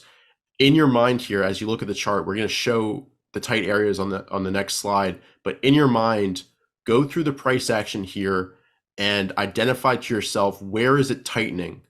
Where does price action go sideways and tight on low volume for at least 2-3 days? That's kind of how I visualize it. Where does it get really tight? And what does a tight area signify? It basically signifies that there's subtle accumulation, sellers are getting worn out, and institutions are propping up the price and accumulating as many shares as they can. And often tight areas resolve in the direction of the prior trend. So they can be a pause in the downtrend where for a little bit, buyers are fighting the trend and holding it up, but then the sellers take control. The same thing in an uptrend. We move up, then we go sideways, and then we get tight. Sellers are getting absorbed, and then we resolve to upwards for the most part. Obviously, the trend can always change. But let me know, think to yourself, looking at this chart, where does it get really tight on this chart? And this is a key thing to be able to identify on charts. And repetition is key here, right? Yeah. That's why I say, set yourself a Saturday morning reminder and just maybe, once a week. Some people should do it more than once a week, depending on the stage you're in.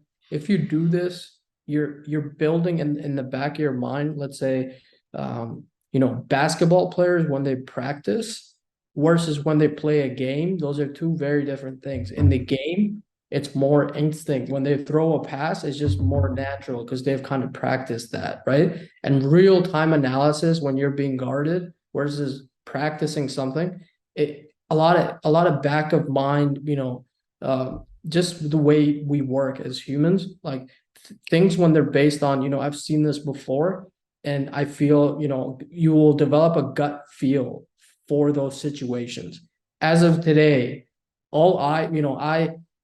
I trade based on, when I'm placing a trade, I kind of, in the back of my mind know that this feels pretty good, right? Versus another trade I might have placed or forced a little bit. And you kind of develop that through repetition. Like look at as many stocks as you possibly can. And I'm getting very excited about, we need some sort of simulator to do this. Yep.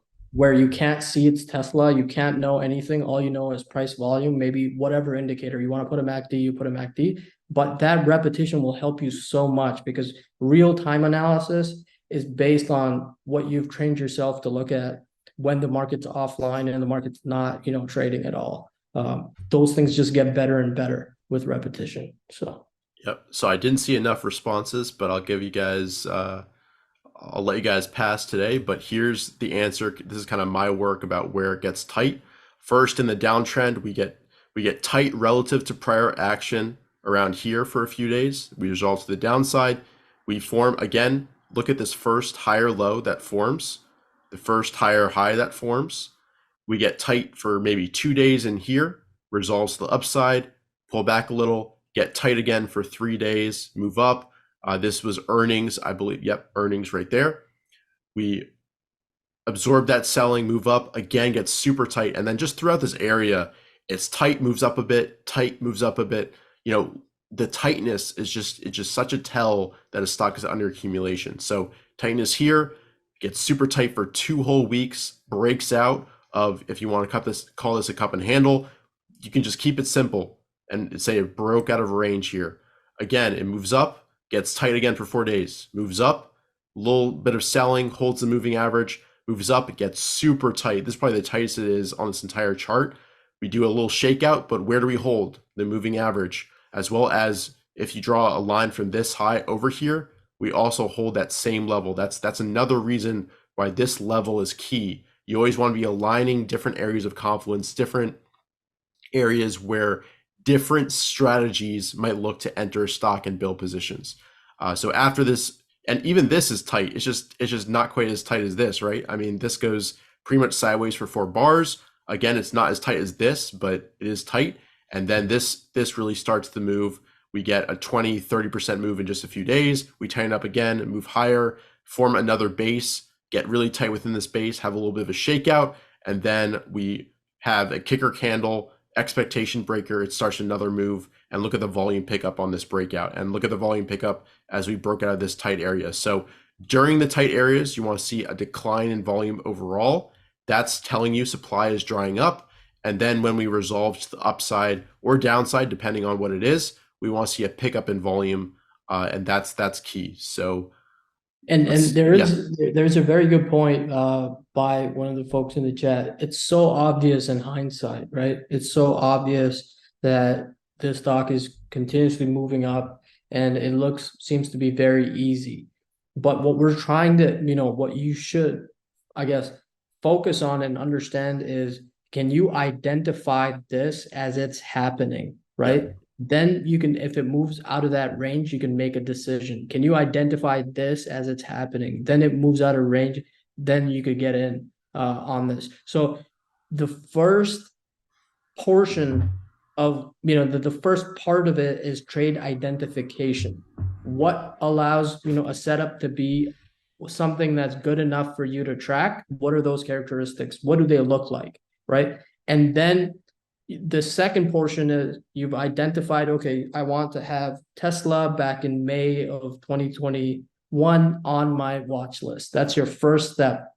The very minimum requirement, the very basic requirement that you should put for yourself. Now, how will I enter? Based on if this tightness resolves to the downside, I will do what? If this tightness resolves to the upside, what am I doing? Your actions are then based on your trade identification. So there's a step-by-step, method where you have to build. And, as you review more and more charts, you have to build that identification. It has to be, in real time, you're supposed to be doing this.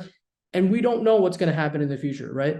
Hindsight is always 2020. Yes, this is in an uptrend, super easy. Just look for tight stocks. And if they break the range, you go to the upside. That's a very simplistic way of looking at it. The other way is based on what I've seen in the past, this stock is getting tight, the volume is relatively low. And if it resolves to the upside, this is a potential position I will put on. This is the X, if it lines up with another pivot, that makes it another, even more important area on the chart. I've seen this before. And when I traded something like that a while ago, or when I studied that X breakout a while ago, this seemed to be a very important point on that chart. And that stock did this. There's a probability that this stock will also do this. So you have to be able to identify these in real time. That's your first trade identification. If you don't master just the very basics of, I will have Tesla on my watch list just to watch to see what happens, it's kind of like a whack-a-mole feeling. Then you don't know which one, what stock, what to look for. You have really no clue as to how you'll go about it in the markets. And then, when you look at these, all you're kind of seeing is, oh, this is easy. It's hindsight.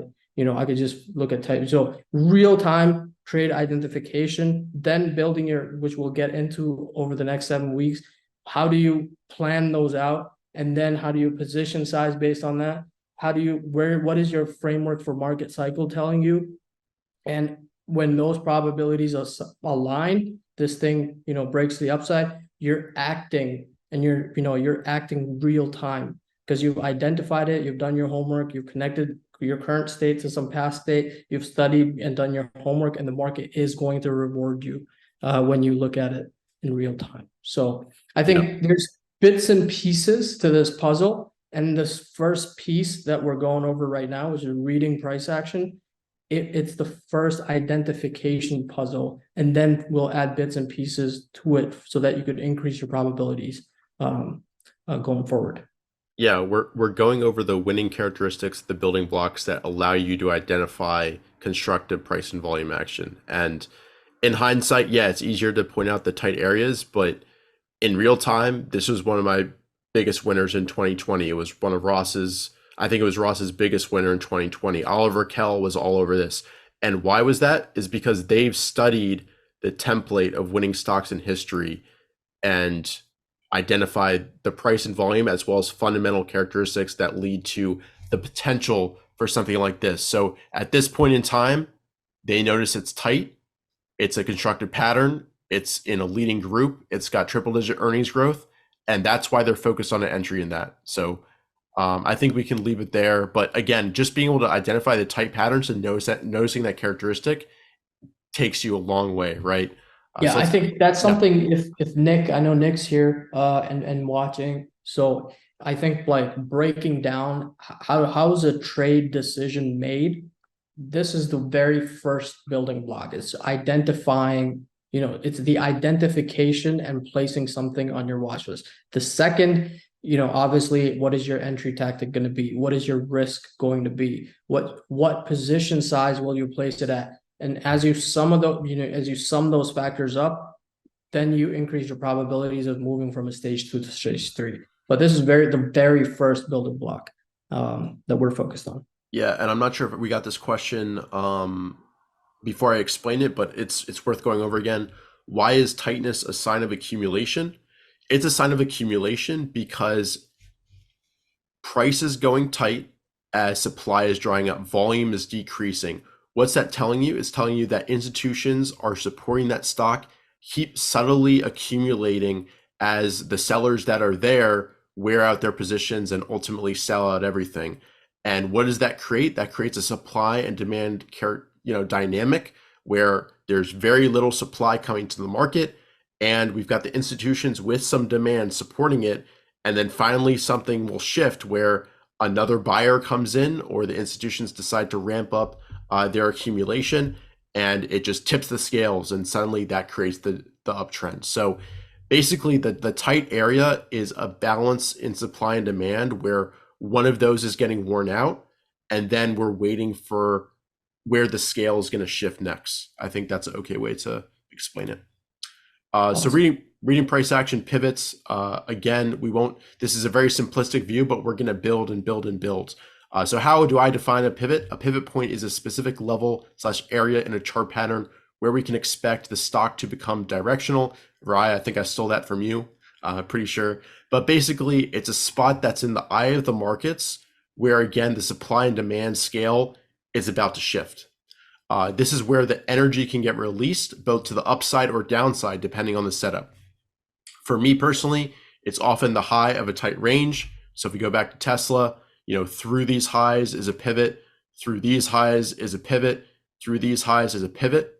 But it depends on the setup, right? You can define it many different ways. A base pivot and a consolidation pivot are slightly different, but they're looking at the same thing. There's a move up, a consolidation, and then a continuation, right? And it's the same to the downside. A move down, move up slightly, and continuation. And that low there is the pivot in that case.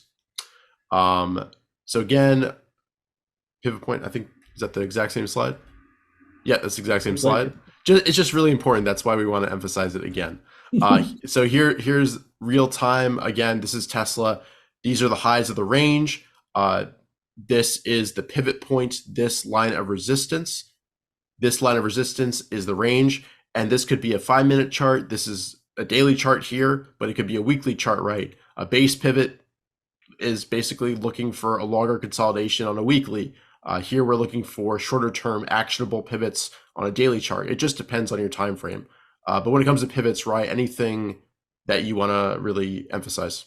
Yeah, let's actually do yeah, let's go through it. Let's actually do like a bar by bar type of thing, just to get, just to emphasize the point of, what we're trying to get you guys to do as what we feel, is very important to do as well. So if we pick up this stock at this bar and we see another level of tightness, I would draw my pivot here at the top side. And I would say, if this stock moves above $69.50, I will be potentially interested for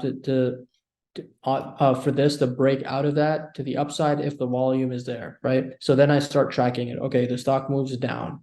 The stock moves down. I have nothing to do. I will continue tracking to see how this is functioning. The primary trend is to the upside. So I don't really see a huge reason, just based on this chart alone. We don't know some of the other factors that could, go into this. So there's nothing to do for me yet. The stock closed back again. It's above the rising moving average. The volume is picking up. Well, that's a subtle sign, my expectation after this third bar over here is that this stock will now break the moving average because the volume is picking up as it moves down. Well, what does this stock do? It doesn't break down, breaks my expectation and moves up. And now as of this bar, I'm kind of neutral. I don't know what's going to happen. I still don't know what's going to happen at this bar, but I will continue watching it through the top side pivot. And if and when it does that, I may be interested, depending on just if we take isolation of this price action and volume, I may be interested as to what's going on. So On this next bar, my expectation is it could potentially just go out of there. But what I would like is some sort of consolidation to happen personally. And that's what we kind of get. This consolidation is tightening formation. So this bar, we get some tight close. Another bar, we get a tight close. And what I'm starting to notice is the volume is starting to dry up as price action is tightening. This bar, now I'm ready.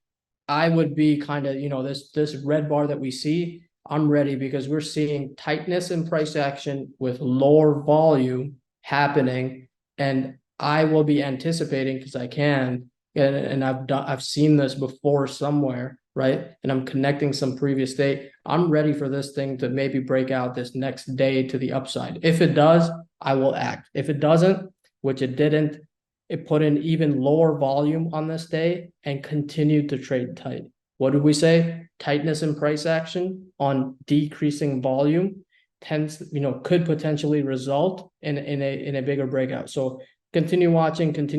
Hey, this pulls back into a rising moving average. It pulls back in on, increasing volume. What's my expectation the next day? What's my expectation? You could set yourself an expectation. That's absolutely free to do in the markets. Nobody's going to question you, right? My expectation is this will continue to the downside. That's my expectation on the very next bar. Hey, it doesn't do that. It again breaks my expectation, continues to trade within this type of range. I'm expecting this next blue bar that went up to be down because we saw increasing volume to the downside. My expectation is some sort of follow through to the downside the next day. That didn't happen. This continues to kind of tighten up. And what we see is eventually that pivot that I started tracking on this very day. Again, the primary trend is to the upside. The longer term moving averages are also pointing to the upside. So my bias from here all the way to here, unless the stock completely breaks that moving average to the downside, will be I will have a bullish bias on this top side pivot. And eventually what it does is it breaks this range on increasing volume and volume that is comparable, that is higher than a lot of this consolidation that happened. And when that happens, something's going to click in my mind. I've tracked this long enough. Likely the market is pretty good that day as well. I can manage my, there's increasing volume coming in. We'll get into the very granularities of how you can enter, what position size, etc. later. But this is now breaking to that upside. I tracked this for a couple of weeks. It's running, it goes, maybe I get, my entry at the top of that bar. Maybe I get my entry really, at the beginning of the day. Those granularities we'll get into, but the general idea is you track this, it triggered to the upside and we get a rally out of it, be it you enter at the top of that consolidation, somewhere closer earlier in that consolidation. That depends on your entry tactics, but that's the identification part of it, right? A name that's primarily in an uptrend is tightening on low volume. When I'm expecting it to break down, it moves up. When I'm expecting it to break down here, it moves up. It's continuously breaking my expectations of what I think is going to happen, and it eventually breaks out to the upside. So if you do that exercise, right? Historically, it will help you real time. It will help you week to week kind of gauge that price action that's happening. And that's, it will allow you to build in the back of your mind this instinct, like you'll build this and it will become more natural and you won't even notice, but when you feel good about something and it's happening, you'll position size a little bit more because you've seen this before. So that's what we kind of want to emphasize. Now, how do we narrow down to a Tesla? What factors, how do we build a watch list where the probabilities of winners being on that watch list? We will get to that. What I'm trying to get you guys to focus on right now is if there's some expectation breakers happening, there's tightness in price action with low volume, learn to identify that first. If you can't learn to identify that first and you just want a recipe for this to be on your watch list magically, you're not going to go from stage 1 to 2 or 2 to 3. Just skipping from stage 1 to 3. That's never going to happen. So, Richard, you could take it back. Yeah, no, that was fantastic. And Yeah, I want to emphasize a few key things.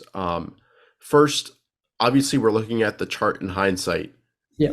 but I bought it on this day and I added on this day because of exactly what Rye was talking about. And the concept of an expectation breaker is so, so key. And that's an amazing nuance here.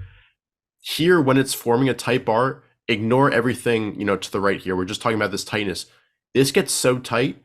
I was waiting for it to break the topside pivot and this pivot here because they're aligned close together. That adds power. Again, the more people who are looking at a similar level to buy, the more power that's going to have. Then on this day, I was super disappointed because it broke my expectation. It broke the low of this range. However, it's not done yet. I mean, it's still above a rising 21 EMA. It's still above this low here. There's nothing really wrong with the chart. Just on this day in particular, for whatever reason, it wasn't ready yet. And then these bars where, again, another expectation breaker, this time a positive. This was a negative expectation breaker. From this type of setup in a bullish pattern, we expect it to explode out and go. We break to the downside instead, but there's no follow through. In fact, we try to go lower and look at where they close this bar. I mean, we talked about what's going on, supply and demand, buying pressure, selling pressure. Who won the tug of war on this bar, right? The buyers. Then the next day, again, lower volume, so there's less emphasis to what that day is doing. Price action is still key, but just keep that in the back of your mind. I mean, it pretty much goes sideways. We end near the lows, but lower volume, hold the rising 21 EMA still. And then the next day, this is why I bought it. Again, we tried to push lower, and then we broke out through this high. The sellers could not push this any lower. Volume a little bit higher than the next day, and then the next day we get the real breakout through this pivot as well as this pivot. Again, this is kind of more intense than I wanted to go today. This is a little bit more advanced, but because these pivots are so close together, it adds fuel to the fire. And this lines up with, if we go to the slide before, this lines up with the top of the base. So there's a pivot from a higher time frame that I think is like right around here or even closer to here. So everything is lining up. All the pivots are lining up. The expectation breakers are telling you that net, it's still under accumulation. And it just takes off and goes and continues on and has continuation days up, which is the best sign a breakout's going to hold. And I don't want to go bar by bar just because it would take a lot more time of this consolidation. But this is homework for all of you guys. Go through this section and go just as Rye did through it. And what does each bar tell you? And you've got a lot of days where they try to push it lower, they close it strong. They try to push it lower, they close it strong. It stays tight. And then ultimately leads to the breakout, tightness, and resulting tread setup of new spots to get in. So no, I think that's awesome, and hopefully you guys enjoyed that and found that helpful. So let's go ahead to the next slide. I can request control again, or Ryan, we don't have too many more slides left, but let's keep it like this. So this is a base breakout. Again, we're not going into the full details of when should you buy all the time. Again, just keeping it high level. This is where we set the pivot. This starts a base. You can draw that pivot in around here or even here. We're below the moving averages. They start to flatten. We're still within this base, this overall range. We rally up to that level. It's not ready yet. Gets rejected right there. And then we pull back again. And then we finally have the breakout on this day right here. And we get nice volume here. And on the next slide, we've got a nice checklist for you of things to remember about breakouts. But Rye, anything to add on this slide here?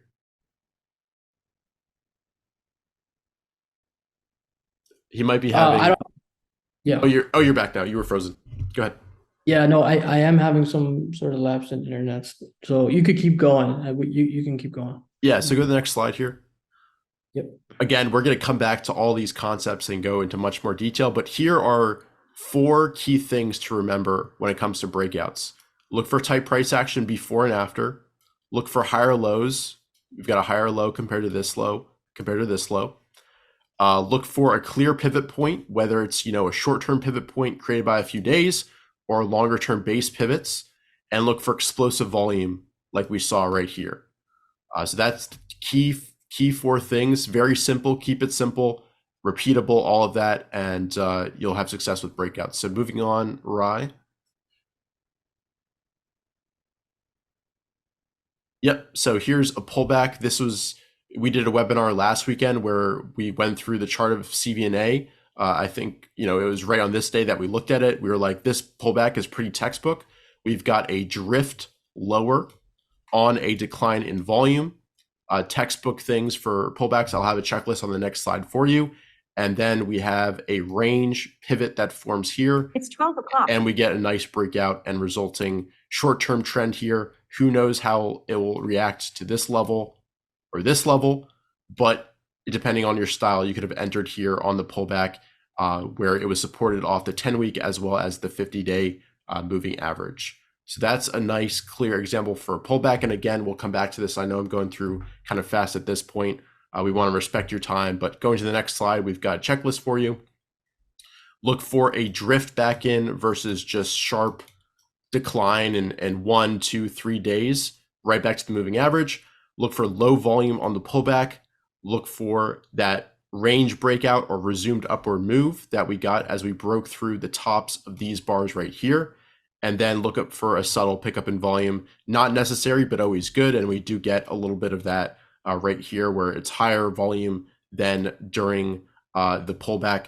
It's really for the base pivots that you want to see explosive volume, but I'm never going to argue with a pickup in volume through kind of not the base pivot, but more of a consolidation pivot like we saw here. So Raya, when it comes to pullbacks, anything that you want to emphasize in today's webinar? No, I don't. So if you take recent examples in Uber, CVNA, a lot of these that pulled back and the volume completely was sucked out, and you would expect more downside. We didn't get more downside. There was a whole bunch of just expectation. What is the expectation based on the prior day's price action? Well, I expected let's say this stock to continue lower. Hey, it didn't. Then it pulled back in, and then I expected this stock to continue lower. Again, it didn't do it, right? So if you define a topside pivot and some sort of anchor in terms of price action and say that, hey, I'm interested if this were to break above this 4250 mini consolidation that it's built, right? What is it doing underneath that? Are you expecting that follow through to happen to the downside and it's not? Those are subtle positives that kind of add up. As volume being lower is an added positive on top of that. CVNA, if you think it's too volatile for you and the average daily range is 10%, it's not for you. That's perfectly fine. You can pull up Uber. It did the exact same thing. It pulled off, reported earnings, pulled back in, and then volume went away as it consolidated right around 45. There was a clear topside pivot that formed. People were expecting it to continuously break as the S&P 500 moved below the 50-day, as the Qs moved below the 50-day, but it wouldn't break that range. Our expectation was it would continuously break down because the market's pulling back, right? And then when that doesn't happen, the concept of expectation breaker, we can speak to that probably all day today or evening. But there were multiple expectation breakers. And then when it broke that pivot to the upside, volume actually came in. The tightness that we saw was on low relative volume. That's trade identification. Having Uber on your watch list, saying the drift back in is on low volume. And if it goes above this particular pivot in the market and the volume tends to increase, which is not a requirement for consolidation pivot, it is for base pivots, then I will get into this trade and my risk is very defined. And when your risk is defined, you've seen this before, you can position size higher. That's how you make progress and move from stage 1 to stage 2, right? And then how do you keep it is moving from stage 2 to stage 3 as a trader. So we'll break each of these down. We're going deep into kind of price action only. And we could spend maybe the next couple of days just going bar by bar, showing you exactly how to kind of do it. But at the end of the day, if you want to, just go through your watch list today, identify areas that you think are tight on low price action, and look at, you expect what happened that particular day. What did you expect to happen the next day? If it's an expectation breaker, that's kind of a positive to the upside, right? If it is in line with your expectations, you continue to wait and define your topside pivots. So that's that's, we're trying to go deep into price action so that you could identify potential stocks to trade, and then we'll get into the bells and whistles of how you actually place a trade going forward. Yeah, and the buzzes and whistles. And looking at this chart, what's your expectation now? How I interpret this is we've rallied for 6 days in a row. Looking back in history, we kind of get runs of 3, 5 days in a row. We're maybe a little bit short-term extended. We're also running into this pivot where potential actors in the market might look at that and say, hey, that's a potential resistance level. Let me lock in some shares that I sold here. Personally, my kind of expectation and what would be constructive action would be for it to form another sideways to downwards trend here under that pivot, and then look for a continuation pivot there. I don't know if that's going to happen. This could take off tomorrow, and the market doesn't care what I expect. It's going to do what it wants. But based on looking at history, how constructive price and volume action happens over time, that would be constructive price action, because that would tell me that sellers again are getting absorbed in this range, and then we're reconfirming to the upside, ideally on a pickup in volume. So that's kind of how I interpret this. And as you look at more charts and trade more, you'll get a sense for what to expect, and your expectations will often get destroyed, but you'll learn from them. Go ahead, Ryan. And the same is the same thing applies to the downside. It's no different. Just the trend of the market changes. You're, instead of being above the moving averages, you're below the moving averages, right? Your expectation is that this will your expectations change, and you say, this is going to maybe bounce off of here. It continues lower, right? So it's kind of the mirror image. If you can master it to the upside, it's the same mindset, the same kind of principles to the downside, in which I think, maybe in the future webinars, we can maybe cover an example of the downside as well, just to show people that this is again, we're talking about, what are we here today? We're here today for framework 1, which is building a foundation. And this foundation works regardless of time frame, regardless of system, regardless of how you trade in the markets. You can apply some of these concepts and build upon them going forward. Yeah, and again, CVNA is a volatile name. Earnings impact price action. We're covering the basics, the foundation here. There's a lot of other things to take into account, average true range, all that stuff. We're focusing on this, the simple, the core principles here. So let's move on here. I think we're pretty much in wrap up. The next slide, if you go that, just if you haven't yet, definitely download the Ultimate Trading Guide. I'll drop the link in the chat here, and it will be linked down below for people watching the recording. This is a really fantastic resource, covers the same material, some more in depth. Sometimes we're going more in depth here in this webinar. I think we've gone more in depth here, but it covers the core foundations that you need to know to succeed as a trader, to go from stage 1 to stage 2 to stage 3. Over 115 pages, 16,000 words, so many chart examples, routines, setups. It goes through everything, and there's a free email course associated with it that teaches you even more and re-emphasizes everything. So definitely download that again. And going to the next slide, Rye, if you can. Along with this, Deepvue is the clear companion to this guide and this trading style. We've built in so many things that make your life easier. We've got the stage analysis stages there for you, all of this. So if you're interested in Deepvue, I'll post the link to that as well in the chat. So let me go ahead and do that. Fundamental analysis, technical analysis, we've got it all. We've got closing ranges built in, all of that. So definitely check out deepvue.com, and I've also posted the link in the chat. And moving on, I don't know if we have too much time for questions, but once again, Ultimate Trading Guide is there for you, a free resource. One thing I do want to emphasize, if you guys can just, there's over 200 of you live at the moment. If you could just share this right on Twitter or with your friends, we want more than, we want to get as close to, many thousands of people kind of viewing this content, So that we're encouraged to continue to do this, and over the next 7 weeks we will, right? So the more that we see that you guys love that content, the more you share it with others, the more people will get in here, and the time that we're spending educate, kind of going into the depths of these content, the contents of the Ultimate Trading Guide, absolutely free. So I hope many of you share this. The link to share, Richard, if you have the Twitter intent Yeah, ready. so in the chat here, I've posted the Twitter intent link. You just have to give this a click. It'll bring you right to Twitter, and it's got the webinar registration link for the next session there, right there for you. So please, if you've enjoyed this, we see a lot of positive feedback that people got a lot out of this. What would mean a lot to us and would help us in our mission is to share that with as many people as possible. And John, it's deepvue.com if you want to check that out.